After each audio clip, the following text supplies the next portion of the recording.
My beloved brothers and sisters, there are certain things in our daily lives that seem so small, so ordinary, that we pay no attention to them. We say to ourselves, it's just a pair of shoes, why should it matter where I leave them?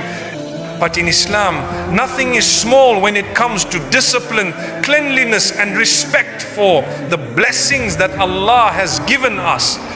The way you treat your shoes, the way you keep your entrance, the way you respect the masjid, these are not random habits.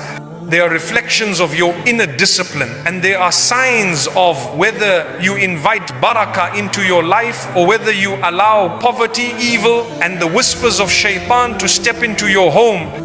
The Prophet Muhammad, peace be upon him, lived a life of order and excellence, and he taught us that every action matters, even the simple act of placing your shoes.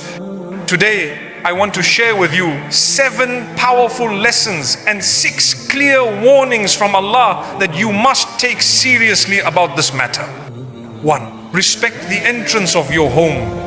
My dear brothers and sisters, think for a moment about the entrance of your home. It is not just a spot where you open and close the door. It is the first place you and your family see when you arrive, and it is the first impression every guest has when they step in. Spiritually, it is far more important than we realize, because the entrance of the home acts like a gate between 2 worlds. The outside world full of distractions, jealousy, envy and shaitan's whispers, and the inside world which should be a sanctuary of peace, mercy and barakah. If this doorway is not respected, the line between those 2 worlds becomes blurred and negativity easily slips inside. This is why our tradition emphasizes cleanliness and order, starting right at the threshold. When shoes are left scattered carelessly at the entrance, when dust, dirt or even unpleasant odors gather at the door, it creates an environment that is not only unattractive but spiritually heavy. Angels of mercy who love order and purity avoid places where there is filth, neglect or disorder. On the other hand, shaitan and harmful influences are drawn to such places because chaos is his home and disorder is his weapon.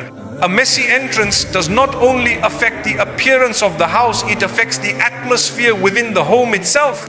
You might find family members constantly arguing, money slipping away without barakah, or a heaviness of heart and mind that you cannot explain. Many scholars have pointed out that such problems often start with neglect at the very door, because the entrance sets the tone for everything inside.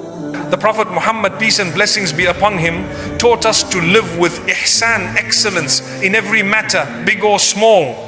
He encouraged us to remove harm from pathways, to clean our spaces and to maintain respect for our surroundings. If removing a simple stone or thorn from a road is considered an act of charity, then how much greater is the act of keeping your own doorway clean and respected? It is not simply about hygiene, it is about showing gratitude to Allah for the shelter He has given you, about preparing your home to be a place where angels feel welcome, and about making sure shaitan has no space to enter.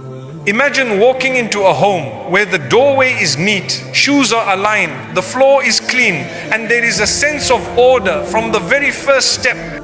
Such an entrance immediately creates peace in the heart, a feeling of relief and comfort. Now compare that to a doorway piled with shoes, dust gathering in corners, and clutter greeting you before the family does. One welcomes angels and blessings, the other drives them away. The choice is ours. So guard your doorway. Do not think of it as just the outside. It is the spiritual front line of your home.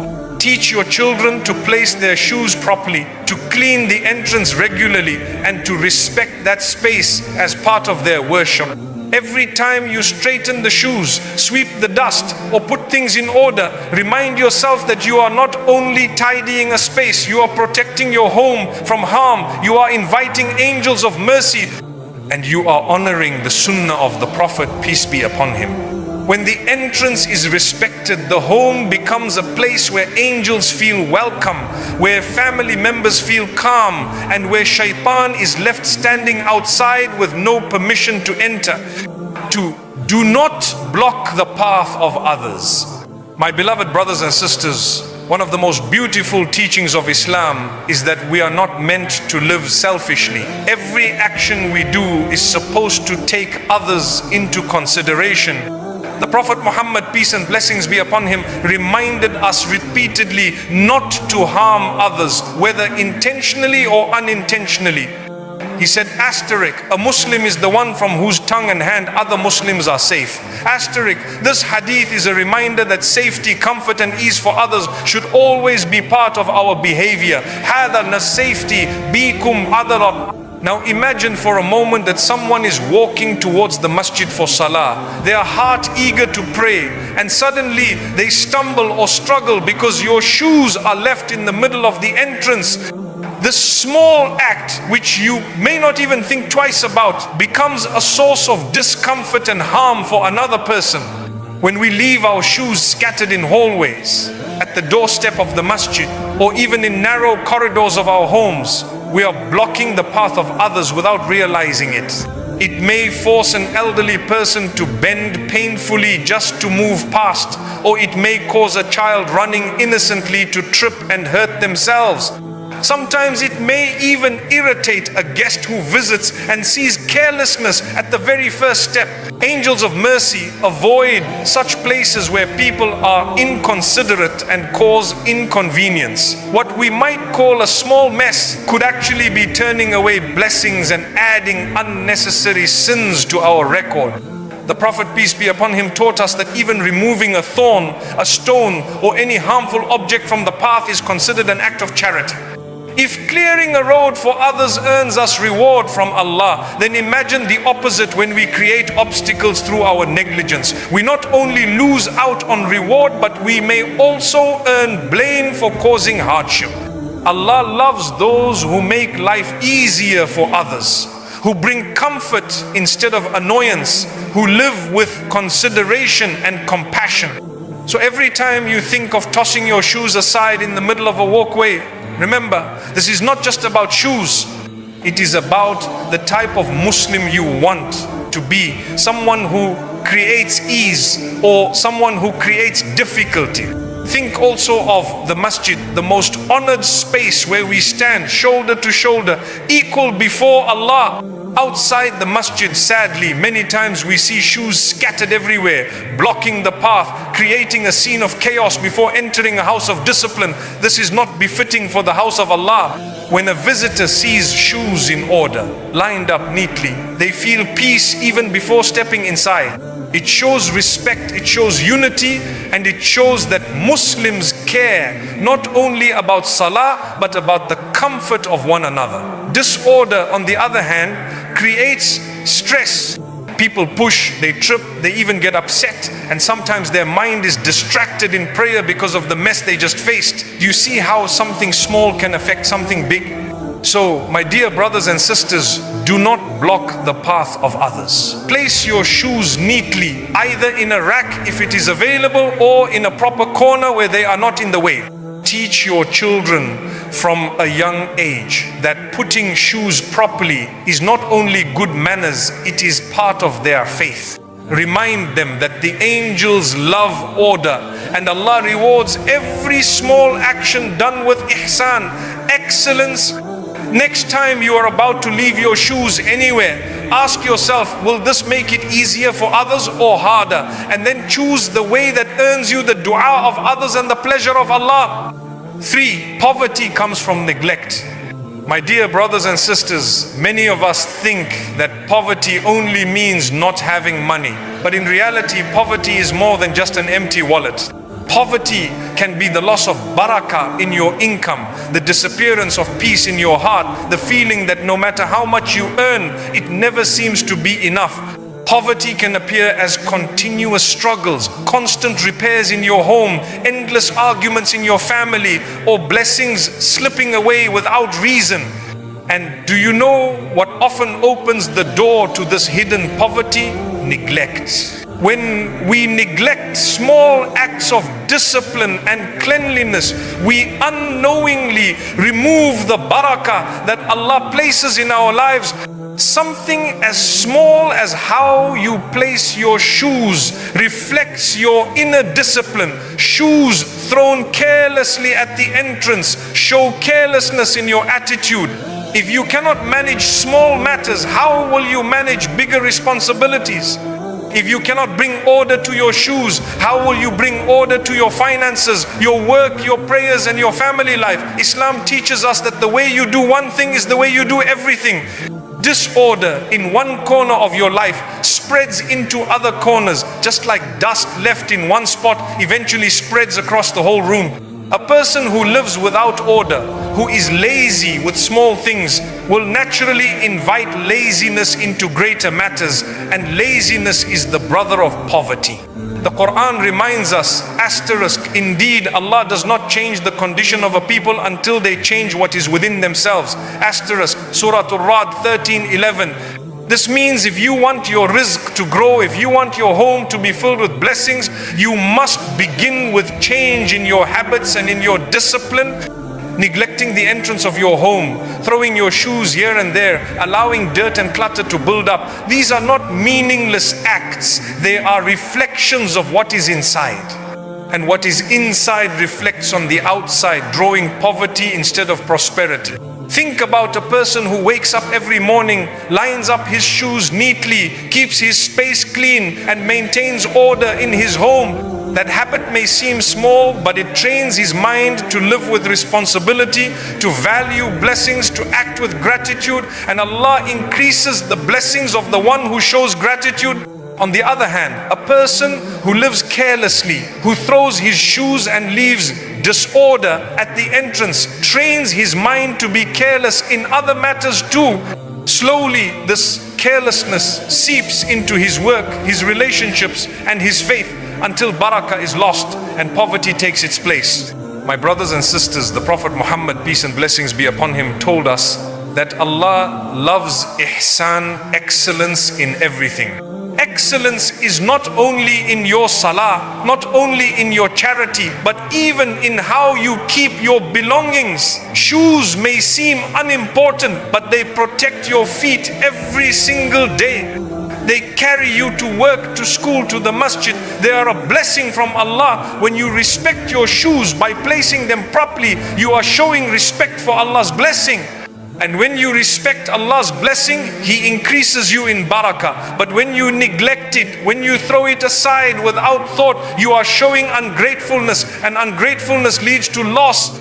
Poverty does not always knock loudly at your door. Sometimes it slips in quietly through neglect. It starts with disorder at the entrance, laziness in small acts, and carelessness with blessings. But the one who wakes up and says, I will treat even the smallest blessing with respect, is the one who protects his home from poverty and fills his life with barakah. So remember, my beloved brothers and sisters, poverty is not just about money, it is about neglect. And barakah is not just about wealth, it is about gratitude, discipline, and order. 4, don't invite shaitan into your home. My beloved brothers and sisters, Allah reminds us in the Quran with very clear words. Asterisk, indeed shaitan is an enemy to you, so take him as an enemy. Asterisk, Surah Fatir 35-6. Shaitan is not your friend, not your companion, not someone you can ignore. He is a sworn enemy who waits for every small opportunity to enter your life and destroy your peace. He does not always enter through big sins or obvious doors. Sometimes he slips through the smallest cracks, the little habits that we think do not matter. One of those small cracks is disorder and negligence inside the home. When your entrance is messy, when shoes are thrown around without care, when clutter builds up at the very doorway, it may seem like only a matter of untidiness to you, but for shaitan it is an invitation. He loves chaos, he thrives in disorder, and he takes advantage of negligence. A clean, organized, and disciplined home attracts angels of mercy, while a messy, chaotic home is where shaitan feels comfortable. Have you not noticed how arguments, irritation, and bad moods often arise in homes where there is disorder? Even something as simple as shoes scattered at the entrance can lead to unnecessary conflict. A father may scold his child, a mother may become upset, siblings may argue, and all of this because of something that could have been avoided with a little order. This is how shaitan works. He takes the smallest negligence and turns it into a cause for anger and division. Think about it, my brothers and sisters. Shaitan is patient. He does not always need to make you commit a major sin immediately, but sometimes all he needs is for you to leave your shoes scattered, so that when someone else trips over them, anger sparks, harsh words are exchanged, and hearts are hurt. Slowly, shaitan plants resentment and bitterness in the family. He wants your home to be filled with frustration instead of peace, with shouting instead of dhikr, with chaos instead of order. And one of his easiest tools is disorder. The Prophet Muhammad, peace and blessings be upon him, taught us to always live with cleanliness and discipline, not because it looks nice to people, but because it keeps shaitan away. He reminded us to cover our food, to close our containers, to tidy our beds, to keep our homes clean, all to protect ourselves from shaitan's influence. So do you see how important these small habits are? They are not just lifestyle choices. They are shields against an enemy who never sleeps. A home where order is maintained becomes a fortress. Angels come in, mercy descends, and the family feels calm. But a home where shoes are scattered, dirt is ignored, and disorder rules becomes a playground for shaitan. He whispers, he provokes, and he breaks apart the very unity of the household. That is why, my dear brothers and sisters, never think of your shoes as just shoes. They represent whether you are closing the door to shaitan or opening it for him. So the next time you walk into your house or the masjid, do not throw your shoes here and there. Place them properly. Teach your children that order is not just about manners, it is about protecting the house from shaitan. Remind them that when the entrance is clean and the shoes are in their place, the home becomes a place of barakah, and the enemy of mankind has no space to enter. A simple act of order at the doorway can become the reason your home is filled with angels instead of devils. 5. Respect the house of Allah. Biha lanna ma annihi. My dear brothers and sisters, there is no place on earth more honored and more blessed than the masjid.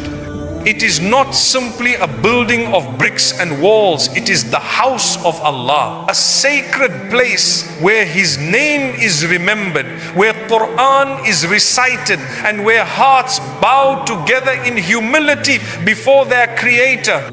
Every masjid, whether big or small, is connected to the heavens. For the Prophet Muhammad, peace and blessings be upon him, told us that the masjid is the most beloved place to Allah on earth.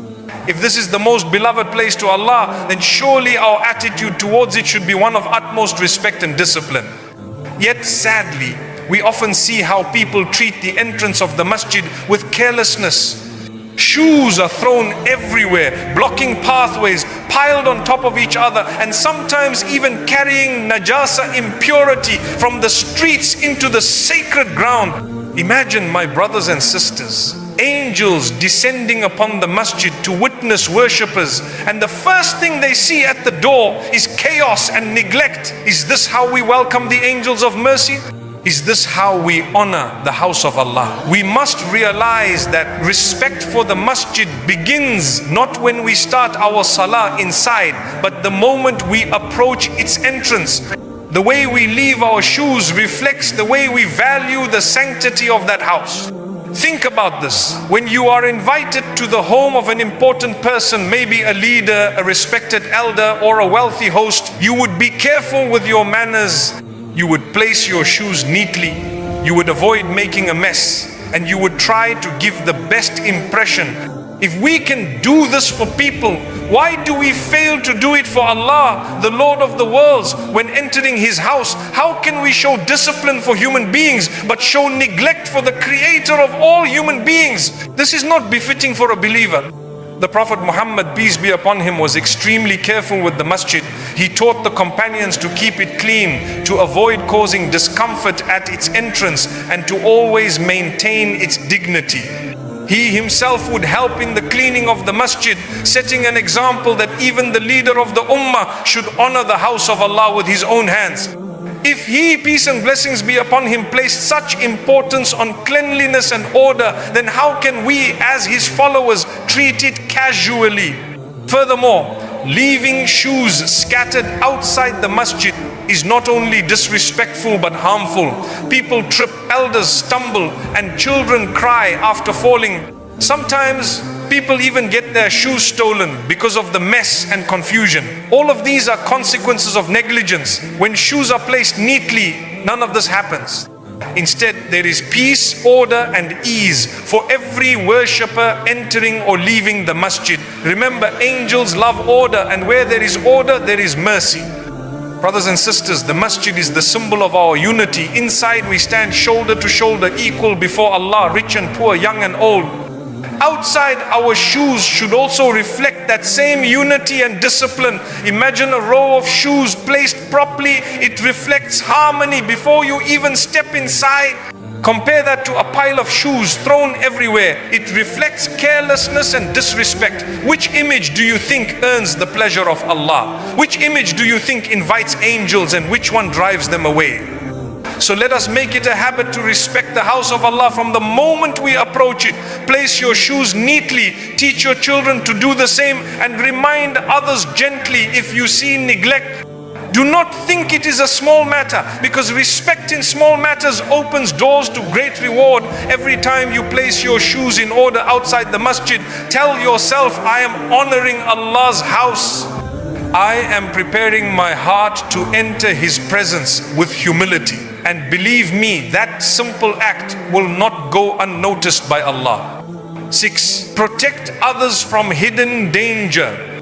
My beloved brothers and sisters, one of the greatest responsibilities that Allah has placed upon us as Muslims is to live in such a way that we do not harm others. Islam is a religion of mercy, of safety, of consideration. The Prophet Muhammad, peace and blessings be upon him, said in a very famous hadith, asterisk, there should be neither harming nor reciprocating harm, asterisk, itinu maja. This one principle, if we live by it, can change the way we behave in every aspect of life. It means that even in the smallest actions, we must think, will this cause harm to someone else? Will this inconvenience them, hurt them, or put them in danger? If the answer is yes, then as believers, we should stop ourselves from doing it. Now, let us look at something as simple as shoes. Shoes may seem like such an ordinary item, something we use every day and forget about, but the way we place them can either bring safety or invite danger. Imagine a pair of shoes left in the middle of the doorway. Mankum matanikum mankum mankum mankum mankum mankum. A child runs happily, not paying attention, and trips over them. The child falls, cries in pain, and maybe even gets injured. Who is responsible for that pain? Imagine an elderly person with weak eyesight, slowly walking with careful steps. If they stumble on a shoe left carelessly, the consequences can be severe. A broken bone, a deep cut, or weeks of suffering, all because someone was too lazy to place their shoes properly. This is not a small matter. In the sight of Allah, the person who caused harm, even indirectly, bears responsibility. The Prophet, peace be upon him, told us that removing harm from the path is an act of charity. He said in a hadith reported in Sahih Muslim, asterisk, removing harmful things from the road is a charity, asterisk. If simply picking up a thorn, a stone, or a stick from the path is considered an act of worship that earns reward, then surely leaving behind harm is the opposite. It is a sin, a negligence that takes away reward and may bring punishment. Shoes left where they can hurt people are no different from leaving a stone on the path. In fact, they are worse, because it is not only strangers but our own family, our own brothers and sisters in faith who may be harmed by our neglect. Let us reflect deeply on this. How many times have we seen someone trip at the masjid entrance because shoes were lying in every direction? How many times have mothers carried their babies and almost stumbled because the path was blocked with footwear? How many times have people become frustrated and angry before salah, losing their concentration in prayer because of the mess outside? My brothers and sisters, these are not coincidences, they are warnings to us. They are signs that negligence in small things can lead to great consequences, and the one who caused it will have to answer to Allah. Allah Almighty tells us in the Quran, asterisk, and those who hurt believing men and believing women undeservedly, they bear upon themselves a slander and manifest sin. Asterisk, Surah Al-Ahzab 33. Wakana Kummarakana 58. Hurting someone does not always mean hitting them or insulting them. Sometimes it is through carelessness, through actions we think are harmless but that cause trouble for others. Leaving shoes in the wrong place, creating a hidden danger that causes someone to stumble, is a form of hurting others. And Allah has clearly warned us against such behavior. Now, think about your home. The entrance should be a place of safety and welcome.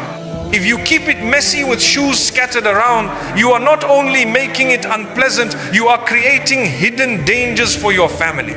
A guest may walk in and trip, leaving with a negative impression and even physical pain. Your own children may fall and hurt themselves again and again, and you will wonder why these accidents keep happening. The answer is simple: neglect at the entrance.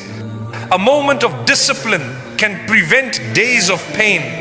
A moment of carelessness can cause days of suffering. In our religion, we are encouraged to look out for each other. The Prophet Muhammad, peace be upon him, said, asterisk, the believer is like a mirror to another believer. The believer is the brother of another believer. He protects him against loss and defends him behind his back. Astarak, Abu Dawood. This means we are supposed to reflect good for each other, to ensure safety, to prevent harm. Placing your shoes properly may look like a small act, but it is actually fulfilling this hadith. You are protecting your brother from harm, your sister from stumbling, your parent from falling, your child from injury, and Allah rewards you for every harm that did not happen because of your action. Let us consider also the spiritual harm. When people are hurt because of our negligence, it leads to anger, frustration, and bad feelings. A person who trips over shoes outside the masjid may enter with irritation in their heart, and their prayer may be distracted. A child who falls and cries may make the whole family upset, ruining the atmosphere of peace in the home. Shaitan loves this. He uses these moments to spread anger, to plant blame, to make people quarrel. All of this can start with something as simple as shoes left in the wrong place. So by placing your shoes properly, you are not only protecting physical safety, you are also protecting spiritual peace. Think of it in another way, my brothers and sisters. Shoes are blessings. They protect our feet from sharp stones, from heat, from harm. The Prophet, peace be upon him, advised us not to walk barefoot without reason, because shoes are a form of protection. If shoes are blessings, then surely they deserve to be treated with respect. Throwing them around, leaving them scattered, is a form of disrespect to the blessing itself. And when we disrespect blessings, we lose them. When we respect blessings, Allah increases them. Placing shoes properly is not only protecting others, it is showing gratitude to Allah for what He has given us. You see, in Islam, every action has meaning. We are not a careless people. We are a people of order, discipline, and ihsan. If we ignore small responsibilities, we will fail at bigger ones. But if we take care of small duties, Allah will open the door for greater responsibilities and greater blessings. That is why even something like shoes has weight. Do not underestimate it. So, my dear brothers and sisters, let us make it a habit from today. Do not just think about yourself when you remove your shoes. Think about your children, your parents, your guests, your brothers and sisters in the masjid. Ask yourself, if I leave my shoes here, will it cause someone else trouble? And if the answer is yes, then take a moment to place them neatly. Teach your children the same. Let them grow up knowing that Islam is not just about prayer, but about caring for others in every little way. Remind them that placing shoes properly is a sunnah of consideration, an act of worship, and a shield from sin. Every time you line up your shoes, know that you are not only tidying a spot, you are protecting someone from harm, you are preventing an accident, you are keeping peace in your home, you are respecting the house of Allah, and you are earning reward from Allah Most High. This is the beauty of Islam. Even the smallest action, when done with intention, becomes a means of reward.